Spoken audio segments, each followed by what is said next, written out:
জানো তো আমার চুল বাঁধা নিয়ে অনেকের অনেক রকম কোয়ারি আছে। কেউ যেমন জিজ্ঞাসা করে যে আমি কেন এমন ভাবে চুল বাঁধি, আবার কেউ জিজ্ঞাসা করে যে আমি কিভাবে এই চুলটা বাঁধি। অনেকেরই আমার এই হেয়ার স্টাইলটা ভালো লাগে, আবার অনেকে তো সহ্যই করতে পারো না। কিন্তু এই স্টাইলে চুল বাঁধার কারণ হচ্ছে একটাই, যে আমি দ্বিতীয় অন্য কোনো স্টাইলে চুল বাঁধতে পারি না। আর এরকম ভাবে চুল বাঁধলে না আমার কাজ করতে সুবিধা হয়, মানে কপালের সামনে বা চোখের সামনে যদি কাজের সময় চুল আসে তাহলে আমার খুব অস্বস্তি বোধ হয়। অনেক কথা বলে ফেললাম, যাক প্রতিদিনকার মতন আজও আমি সকালবেলায় উঠে দাঁত মেজে ফ্রেশ হয়ে নিজেকে একটু প্যাম্পার করে নিলাম। ওই দেখো আর একজন শুয়ে আছে, ওর এখনো ওঠার সময় হয়নি, আর ও না উঠলে না আমি জানালার পর্দাগুলোও সরাই না। আমার চাদরটা ভাঁজ করে ওকে কোলবালিশটা দিয়ে সোজা চলে গেলাম ছাদে জামা কাপড় মেলতে। সকালে যখন ছাদে যাই বাকি আর যা যা কাজ থাকে সেগুলোও মিটিয়ে আসি, যেমন ওই তোমার গাছে জল দেওয়া আর আচার রোদে দেওয়া। সেদিন যেমন মাই ছাদে আচারগুলো অলরেডি দিয়ে দিয়েছিল, একটু ছায়া পড়ে গেছিল বলে আমি রোদে দিয়ে দিলাম, তারপর গাছে এক এক করে জল দেওয়া স্টার্ট করলাম। জানো তো আমার ইচ্ছে পুরো ছাদ ভর্তি বাগান হবে, কিন্তু ছাদ বাগানের যত্ন নেওয়া চারটিখানি কথা না। গাছে জল দিতে গিয়ে একবার চারপাশটা দেখেও নিলাম, বেশ ভালো লাগে জানো আমার ছাদ থেকে এই পরিবেশটা। তারপর নিচে এসে কোনো দিকে না তাকিয়ে গটগট করে জল খেয়ে নিলাম, পুরো প্রায়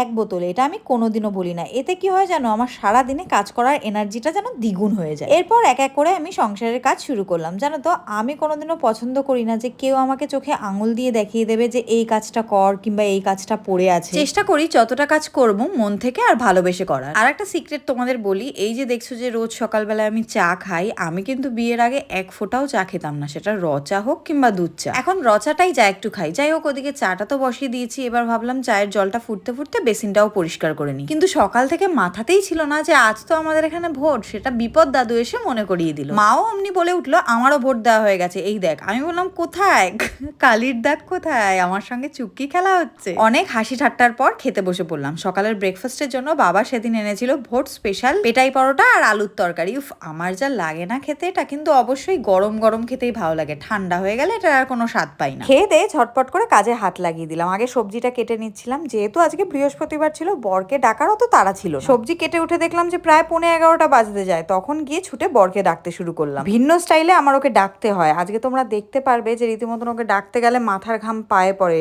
যুদ্ধ শুরু করে দিই মাঝে মধ্যে। আমার না খুব মাথা গরম হয়, একবারের ডাকে যে না ওঠে মনে হয় কি ঠাস করে একটা চড়িয়ে দিই। না ও তো আবার বর, ওকে তো আর চড়াতে পারবো না, সমাজ কি বলবে তাই না, কিন্তু কুস্তি তো করতেই পারবো। যাই হোক কোনো মতে আমি সাকসেসফুল হয়েছি ওকে ঘুম থেকে ওঠানোতে। এদিকে ও এসেই ফার্স্টে মাকে বললো তোমার কি ভোট দেওয়া হয়ে গেছে, এই বলে আঙুল দেখতে চাইলো। ওদিকে জানলা দিয়ে তাকিয়ে দেখলাম যে আকাশটা বেশ মেঘলা করেছে, তাই ঝটপট ছাদে চলে গেলাম ঠাকুরের বাসনটা মেজে আনার জন্য। এরকম ওয়েদারে রোম্যান্স করার মজাই আলাদা, এই জন্যই বোধহয় বর সেটা ফিল করতে ছাদে চলে এসেছিল। কিন্তু এটা কি হলো আমার সাথে, ও ছাদে আসতেই আমাকে কামড়ে দিল। মানে ও কামড়ায়নি, কামড়েছে মৌমাছি। দেখো কত বড় একটা মৌমাছির চাক করেছে আমাদের বাড়ির ছাদে। বর না আসামি কে জানে কোথায় হবে আমার দুঃখে দুঃখী, ও বাবা হেসেই উড়িয়ে দিল। মনের কষ্ট মনে চেপে নিয়ে ঝটপট করে বাসনগুলো মেজে নিলাম। আর এদিকে বৃষ্টিও শুরু হয়ে গেছিল, তাই দৌড়ে পালালাম নিচে। ভাবলাম নিচে এসেছি ড্রেসিং টেবিলের সামনেটা গুছিয়ে নিয়ে তারপর স্নানে যাই। না সেটা হবে না, ভোট দেওয়ার বিশাল তারা। বললো আমি আড্ডা মারতে যাচ্ছি, এসেই যেন দেখি তুমি রেডি থাকো, জলদি যাও স্নান করে পুজোটা দিয়ে নাও। বরের আদেশ বলে কথা, দেরি না করে ঝটপট করে স্নান করে পুজোটা সেরে নিলাম। ও মা, উনি আড্ডা মেরে এসে দেখি স্নান টান করে বললেন খেয়ে দে তারপর ভোট দিতে যাবো। মা তো ওদিকে রেডি হয়ে বসেছিল আর আমি সদ্য পুজো দিয়ে উঠেছিলাম। কিরকম 2 নম্বরই ভাবো। মানে তোমরা যদি কাউকে তাড়া দিতে চাও তাহলে এই ট্রিকটা অ্যাপ্লাই করতে পারো। খাওয়া দাওয়া সেরে এখানে আমি আর ভাই রাজাকে নিয়ে মজা করছিলাম, বলছিলাম পরের বছর আমাদের বাড়ি থেকে রাজাকে ভোটে দাঁড় করাবো। ব্যাস শুনেই আমাদের রাজাও রেডি হয়ে গেল ভোটে দাঁড়াবার জন্য। যথেষ্ট বেলা হয়েছিল, আর যদি দেরি করি আজ আর ভোট দেওয়া হবে না। তবে